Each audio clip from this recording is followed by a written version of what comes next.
интереса имат и други инвеститори. Во 48-та година животот утрово ненадејано почина градоначалникот на Охрид Јован Стојановски.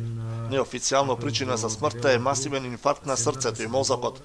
Тој најпрвен бил примен во интерното оделение во општата болница во Охрид, откаде итно бил упатен во Заводот за кардиологија, но на пат за таму починал. Општина Охрид на официјалната веб страна ја потврди веста за смртта на градоначалникот Стојановски. За утре закажана е вонредна седница на Советот, кој се очекува да изгласа одлука за прогласување ден на жалост во Охрид. Јован Стојановски беше професор по економски науки и доктор по меѓународен туризам и маркетинг менеджмент.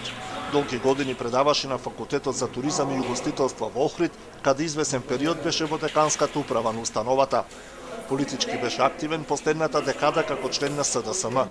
Беше носител на советничката листа на локалните избори во 2013 и координатор на советничката група на Сдружената опозиција во периодот од 2013 до 2017. Во октомври минатата година Стојановски беше избран за градоначалник на општина Охрид.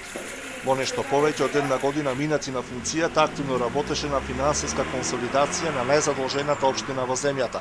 Беше активен поддржувач на спортот и културата во градот. Јован Стојановски беше оженет и татко на 2 деца.